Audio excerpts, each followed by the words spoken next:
Hello, I'm Hunter Spivey, 2021 Chairman of the BIA Young Professionals Group. Thank you for joining us for what we hope will be our last virtual meeting.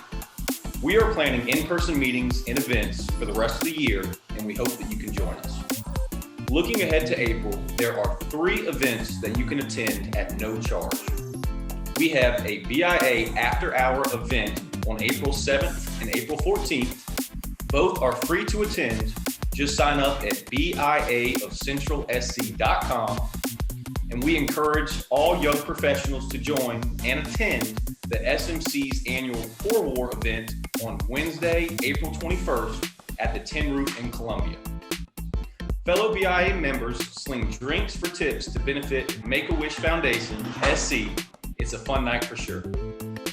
We're working on a few more events for the YPs and the BIA, including a gathering at Lake Murray in June, a bowling tournament in July, a turkey shoot and cornhole tournament in October, and a family Christmas lights tour in December. Details on all of this will be available and updated on our website and social media pages, so stay tuned.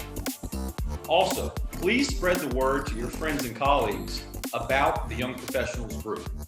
Any BIA member or employee ages 45 or younger can participate, and potential members are always welcome. For today's meeting, the BIA YP Group is about more than getting together for just drinks and networking. We want to build future BIA leaders, help members advance through their careers, and build strong, lasting relationships. One way that we do this is meetings with established members sharing what they've learned throughout their careers, and that's what today's meeting is all about. We're very excited to have 2 members speaking with us today about themselves and how the BIA has impacted their lives. While they share some interesting similarities, they have had very different paths to success, and they're going to share that with us at this time. If you have any questions for our speakers, please put them in the chat box, and we'll get to them at the end. First, we have Dottie LaFitte.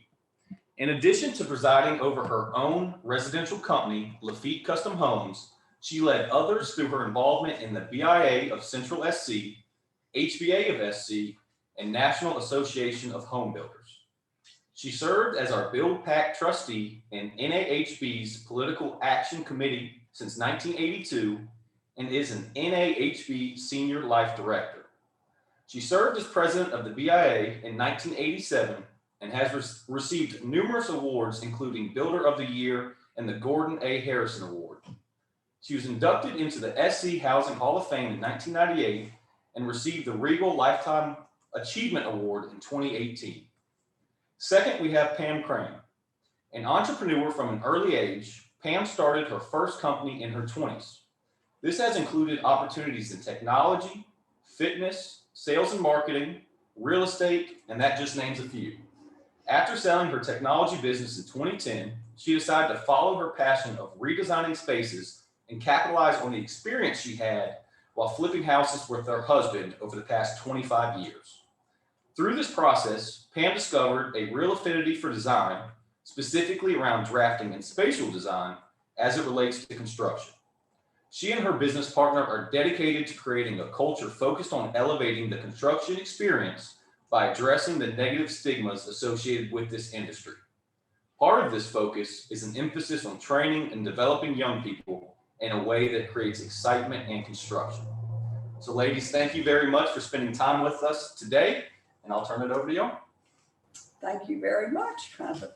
I appreciate that. I would rather be looking at all your faces than just Ben's, but he'll do. I am delighted to be here as an experienced seasoned senior. As you could tell, obviously, I have been around a long time. I love this association and what it has done for me, and I have participated in it. And that is what I'd like for you all to learn a little bit about today. As a young professional, you're busy with families, and I understand that, but the more you give, the more you're going to get out of your association. in the old days, in the very old days, when I joined the home builders, we'll go back a little bit. At first, I taught school for many years and got the basis to how to become a builder.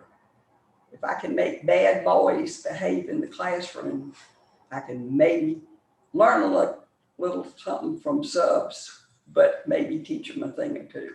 And that's basically, I always wanted to build houses. I had the love of it.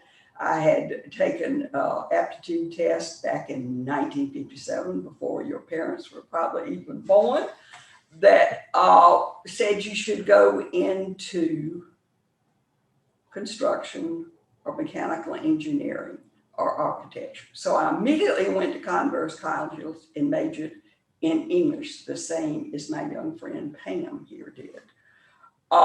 But it helped me because I could speak real good redneck after that.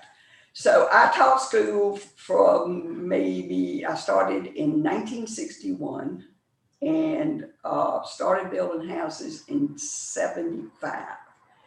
And when I first started building, you did not have to be licensed up to a certain level. But I found some fantastic subs along the way, and some of them were with me almost 40 years. And that is one of the reasons I finally retired a couple of years ago, because most of my subs were too old to work or they weren't with us anymore. But back to the Home Builders Association. In 57, I got my license. 77. And a young gentleman asked me, why don't I become a member of the Home Builders Association? And I thought, well, what do they do? Because I'm busy. I had 2 young boys, and but I joined. And thank the goodness, Lord, I did. In 1979, I walked in to Siebel's, where I hope some of you have been. And I looked around the room, and there was another woman named Carol Watson, who was the director of the home builders at that time. I was welcomed with open arms. They were helpful, but the builders the BIA back then was HBA, and it was mostly builders and a few suppliers. But they graciously showed me the ropes, and we learned from one another. They honored me by becoming president in 1987, and I thoroughly enjoyed that. One funny thing that happened with that, and I don't know whether y'all are old enough to hear this, but I'm sure if any of your builders are in this industry will know what I mean. There was at that time a feminist movement, and there was a group of women in Columbia that they called me and asked me to, if I would come to their meeting. So I said, would love to. Would y'all want to know how to build a house? They said, no, we want to know how you beat the men. I said, sweetheart, I love my men, and I need all the studs I can get. And that took them a minute, but needless to say, I did not speak to that. But the Builders Association basically was created to help builders build, suppliers to sell, subcontractors to find work, and realtors to sell. And we had a lot of fun along the way. And I am delighted to be here with Pam. Even though we're generations apart, we are a lot alike. She made it in English. I'm gonna let her tell her story. But basically, we went the same, we had a dream always somewhere that we wanted to design. And that is how I got started. And talking with her, that is kind of how she got started. So Pam, can you tell us? I just like listening to you. So I was just going to say, yeah, we are very similar in some ways. In the fact that we both were English majors and we both started construction companies and we both love design. And it's interesting because Dottie and I spent some time at my office a couple of weeks ago. And one of the things that that came up is that, even though I'm in construction, I'm really more into the design and the planning and the drafting part of it, which is like the pre-construction. But we kind of talk about hearing you talk, which is really interesting, is we're very different. And that's one of the things I want to talk to you guys about. It seems like Hunter is very involved, like in the BIA, kind of like you are involved. And I have a very different approach to how the BIA, my involvement with the BIA. And that's one of the things I want to kind of touch on, because I have a lot of young professionals in my office. And one of the things that we all struggle with is where to be involved, how to be involved, and personalities as far as what you're going to get out of it. So you've been in the BIA for how long? Or the HBA? 41 years. Yeah. And you've been you were very active in the BIA. So you were front and center, kind of like the way I see Hunter when we're at events, you're kind of front and center. And you were very involved with the political aspect of the BIA. Is that correct? Correct. So I'll talk about that a little bit later. all right, so that's what I was going to say, is that I am very different. I've only been involved with BIA for not even quite 2 years. And we kind of came in right when COVID hit. So we haven't really been to be involved in it. But I feel like that my business partner and I have gotten not as much as you've gotten out of it, but a lot out of it. And not from being in front of the BIA or being in front of the members, but kind of just the support we've gotten from it. Earl has been fabulous, Mark Nix, Ben, Alex, they've actually all come to our office individually and met with us. Anytime we've had a question about codes and regulations, things that are going on in politics as far as state and federal regulations that guide our industry, it has been monumental in how we have gone after business. So I think the takeaway for me on part of this is you can be as involved and out there, or you can get just as much out of it and not have to be, because some of us don't like to go. And like even this today, Dottie's obviously much more comfortable doing this than I am, because it's just not my comfort zone as much as I love being around people. So I think sometimes people think in order to be involved with the BA, they have to be like Dottie or Hunter, but I feel like I've gotten just as much out of it, maybe more in some ways, because it's really been instrumental in how CJ and I have positioned our company because of the experts. I think people don't realize how much the BIA can help your business, not just going to events and shaking hands and meeting people. There's so much behind the scenes that it can offer. And that's what I think that's been the biggest takeaway for me. So, and you've got to talk about your political involvement, because I don't think I had any experience with that. Well, what Pam is hitting on is young people, as I had said earlier, you're busy raising families, getting started in business, and you feel like you don't have the time. But I want you all to realize what this association does for you all. The home builders associations across the country are amazingly politically connected. We are a force to be reckoned with. It was not always that way. 40 years ago, when I joined the association, they somehow found out that I had been involved with politics right out of college. And it didn't hurt that I was in a little unique position that I knew Strom Thurmond. My mother and I lived a bit of my childhood was spent in Edgefield, where my mother was from. And Senator Thurmond, for those of you who do not know who he is, was 100 and almost one when he died, but I'm sure you probably heard of the senator. But I knew him very well. He was a family friend. My grandfather, Dr. Marsh, had brought him into the world. So they found out early on, these devious home builders, that I had a lot of political connections. And so they decided I would be the Bill Pack trustee. So it was very easy. I'd pick up the phone and the senator would answer. He said, "What can I do for you, honey?" And I'll say, "Well, blah, blah, blah." He said, "That's fine, sugar, we'll do it." All right, that's how it got started. It wasn't all that easy, but it was always fun. And I even met our fantastic EO, Earl McLeod, because of politics. And I joined in 79. Earl became executive director in 83, and we've been friends since then. So that is kind of how I got involved early on. But it is amazing. 40 years ago, it was a pretty big pack. You know, we raised money for politicians, so we get their attention.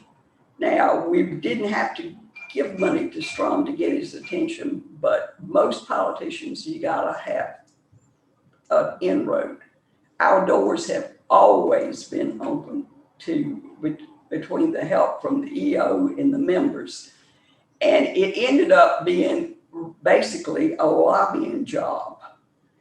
And as you all are aware, we have the National Association of Home Builders, the South Carolina Association, the HBA of South Carolina, and the BIA, and the name changed 4 or 5 years ago. But we called it the Home Builders back then. And you've got people, you're covered on all 3 accounts. You've got people, your bill pack trustee now is Bartlett on the national level, and Mark Nix and Alec James on the state level. And you've got Rebecca, Earl, Ben, and tons of members in this association that fight the battles for you. If we do not keep the politicians informed, your business is slowly going down the drain. The rules and regulations they had in place. One thing y'all will remember, in 2018, one of the greatest victories that we had, I feel like, President Trump put housing at the forefront of a national debate by signing an executive order that cut costs, regulations that were hampering the production of more affordable houses in the United States. Those are some of the things that the BIA has done for you and continues to do. Political involvement is one of the benefits, and I participated in that, but man, we had fun doing it because we would go to DC and wine and dine and go through and visit with our politicians. And I've got to tell you this one because all the young ladies that were with me that day never have gotten over this. My mama, bless her soul, always carried a little mini bottle of vodka in a pocketbook. So to honor her, I do the same. And I did not know that about you. And it was Eddie Yandel's first visit to DC. And we had almost 50 people. Of course, Earl was there, I was there, and off we go to visit Jim Clyburn in the Capitol building. So, you know, it was after 9/11, so you had to line up. And of course, they go through my pocketbook. I mean, I'm at the front of the line, and this young guard says, "Ma'am, what is this?" I said, "Son, that's a bottle of vodka, a mini bottle." He said, "Well, you can't take it in the Capitol." I said, "I hate to bust your bubble. If you don't think there's liquor in that Capitol building, you are sadly mistaken. But you keep it. Just don't throw it away." Oh, you just not down it? No, they wouldn't, if I thought of that, Pam, but I said, no, knowing this little boy, he was real rigid, this little guard. That's what I would do. That he would pull me aside and I'd be arrested. So off we go to Jim Clyburn's office, and all 50 of us are squashed in his place, and he's listening very attentively. He always listens to me for some reason. And that Eddie Yandel had a great speech he made. And anyway, long tale short, we walking out and I saw some activity in the hall. I thought, big go. I said, "Follow me, children." And off we went. And I opened the doors and it was a banquet hall with probably a 30-foot-long bar with big bottles of liquor everywhere. So I said, I have been redeemed.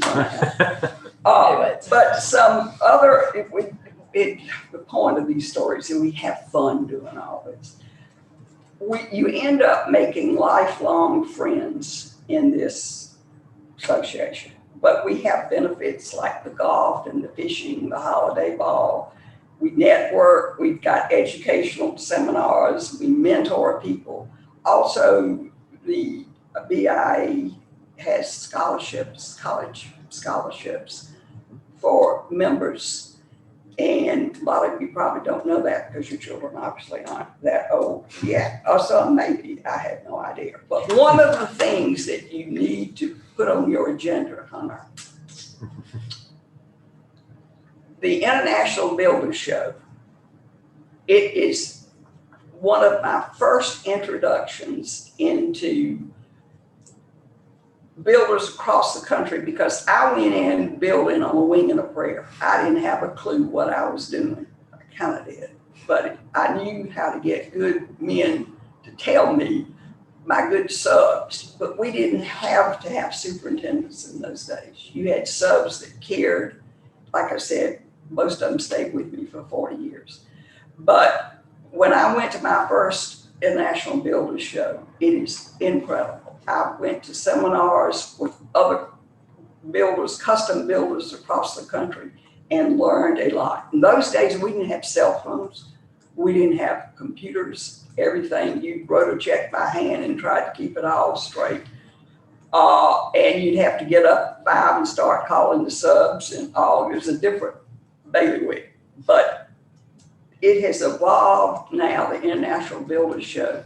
I was trying to think that either now it's so large, it's in Las Vegas or Orlando. Will they have it this year because of COVID? No, they didn't. That's the sad. COVID has done y'all a disservice, but it's not the worst thing that happened. We'll get over this too. But you need to put on your agenda for next year because it may be in Vegas next year. Do they ever have it on the East Coast, or is it always Orlando or Vegas? Those are the only two places. Soon it's going to only be in Las Vegas for the foreseeable future. So if it's in Orlando again, go. Yeah, because that was great. You could drive 7 hours and 10 minutes. Is it like a 2-day event, a 3-day event? Oh, well, if you're involved politically, it's a week event. But you can go. That is one of the biggest trade shows in the world. I can't even begin to tell you how many thousands of square feet of all the new plumbing fixtures, the new technology, the new windows, the new doors. And as a builder, you learn these things, in particular in custom building, things that you wouldn't have learned, your customers. Well, in the early days, they didn't have Mr. and Mrs. Internet to consult. So you had to know what you were doing. And that's not a bad thing because I love my computers and my cell phone. But you are definitely tech savvy. But I had to learn that too. But do keep that in mind. And one other thing, the home builders always have your back. In 2015, I woke up in 3 feet of water. And guess who I saw coming a couple of days later? A group of fantastic builders, including Earl. And he's not a builder, but he was there with his hard hat working, helping me clean up and strip the house back. So all of this is to let you know that you all are the young people of the BIA. You got the energy, the knowledge, and the enthusiasm that we need, because I may even learn to take them out. Pam, tell me, how did COVID hurt your business this year, or did it affect it in any way? It definitely affected it, but we were so new because we started our CJ and I started in 2019, so we have grown during COVID, which is crazy because I was actually in Austria when the pandemic broke out. So CJ had called me and said, "Hey, when you get back, I know you got a quarantine, we're just gonna take some time. I know it's gonna be slow. We decided to build some infrastructure, but we went from 2, it was just CJ and I, now there's 9 of us. I know. So, yeah, but so it's been, I think like everybody else in the home industry, I mean, I think we've all seen like unbelievable growth during this period. So it's been, I think we keep waiting for the shoe to drop. I think everybody just keeps waiting to see what's gonna happen, but yeah, it's been great. Now, and like I said, I think it's just really cool to listen to your story, and also for the young professionals to understand they get to decide how they want to interact with the BIA and what their membership will look like. Because I mean, not everybody. I mean, a lot of people are probably intimidated. I mean, just like I am sitting here with you because you've done so much, and it doesn't. You know, you can get just you can make this membership. I think it's really cool, and I've talked to so many builders that really, maybe not as active, but they're all still members, and they said it's been just unbelievable. And just also, you know, real estate agents and different people. Like the other day we had our BIA event, there's so many people from all different industries that come into this. It's not just building, you know, roofing. Mhm. There was termite, you know, all different things. I'm sure the lot of professionals are doing it from the vendor standpoint, not necessarily just from the builder standpoint. And I think the coolest thing is to think outside the box. And I had a couple people approach me that were at the BIA meeting on Thursday that it was really strange to me at first because they weren't there necessarily because they're in the building industry, but they were there because they had some really neat and unique ideas they could present to builders. And I thought that was really cool too. So I think that's what's so neat about me working with young professionals. I have so many young people in my office, and I think they get a bad rap nowadays that they're lazy or they don't want to do certain things, but I have some of the most amazing my business partner is just unbelievable. And everybody in my office, every single person in my office brings something unique. They have they just have a unique take on it. My kids' age. So that the way they do, you know, technology is so cool. So I just think it's really a neat opportunity for them to be able to join the BIA and talk to people like you that have so much knowledge, but also understand what they can bring to the table and not be afraid of doing things differently. Because just because you and I've done it that way all these years doesn't mean it can't be done differently. And I think that's what's really cool about this opportunity for them to be a part of this organization. It's been great for us. We have been, like I said, we've been blown away by the information that we've been able to receive. Yeah. That was what I was amazed when you told me, you know, I had asked Pam early on what she had received from being a member, and she said, well, you can call Earl anytime and find out about a code or a building official or whatever. And what we learned about architects and draftsmen and their involvement, there's things that are happening that you don't know about, that people that have been doing it for so long will give you information within seconds, and it may take you years. Yeah, say, let me tell you who to call. Absolutely. And that is invaluable. Pam, anything else about your business or coming up and how you started or anything like that? It's not that exciting.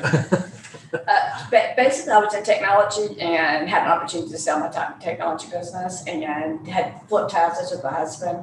Absolutely knew nothing. I mean, I think no one is more shocked that I'm doing this than my husband. He thinks this is absolutely hysterical because we would do a renovation at the house or a flip home. I'd come in after the drywall had been complete and everything, and I'd say, oh my gosh, we need to move that outlet like 3 inches. And he's like, you've got to be kidding me. So I think for me, it wasn't even so much, I got into the building part because I kind of happened upon the design part because I got into that point. Then I realized I really needed to understand what I was doing because I had carried so much insurance through my other business. That's kind of what backed me into the contracting part of it. But that's what happened. I'm doing something I love. I think that's another thing too. I think when you do something that you love, it doesn't feel, and I think people say that all the time, it's so cliche, but it is so true. And you get to do it with people that you really love working with. Like you said, we have amazing subs and we do it old school. So that's something else that you and I like. The reason our product is more expensive than other products is because of the subs we use. And it makes a huge difference in the client experience. Speaking of that, I got to put a plug in for this room we're sitting in. Did you walk in here? My dear Robert Dowd and Mitchell Dowd, yes, I was the builder, but I didn't pick up the hammer often when I did the subs land, because it was probably because I was gonna whack somebody. But you could show them a picture. They were just pure craftsmen. And they did the paneling in here by hand. How long did it take? Forgotten that part. We forget the bad. It's beautiful. It's really pretty. Well, Did you design it? I had a little, this whole building was done while you were president, right? Or the year well, and the year actually, after? that's another tale. Earl and those we were sitting on Millwood in an old house. If you walked up steps, if you were as tall as I was, you hit your head. So when I became president, I said, Earl, you know what's the name of our association? And at that time it was Home Builders Association. I said, if we are home builders, why are we looking for new buildings that are already built? We're gonna go find a lot. And off we went in the car, a couple of other guys, and Earl and myself, and we came upon this one, and that is why it's here. So It's the rest beautiful. is I love history. I love the trees and the location. It's really pretty. It's Yeah. such a pretty location. Yeah, They did a great job with it. yeah, but we were glad to have a great office. Dottie, Earl asked a question. Why is it important that members support BuildPAC? Well, if you don't support, you don't have to get on the level of the time that I spent on it. If you give your money and vote, that's great, but you will miss out if you don't walk the halls of Congress sometime with the EOs and the bill factory. For years, Earl had a wonderful trip, the bus trip to DC, where as individual, Earl and I would go and other folks, and every one of the members of Congress from South Carolina met with us. I mean, we were exhausted.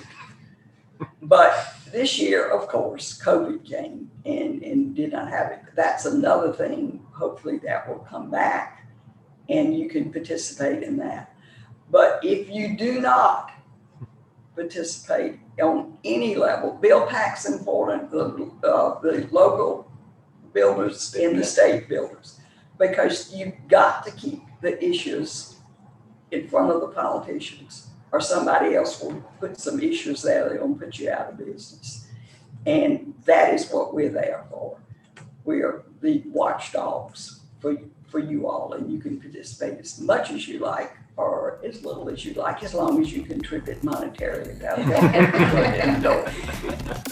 Again, thank y'all. I know SMC Port Awards is coming up April 21st, so please join us at Tin Roof in Columbia. Certainly reach out to Ben or myself. We can get you any additional information on the young professionals. And y'all have a great rest of y'all's day. Thank you.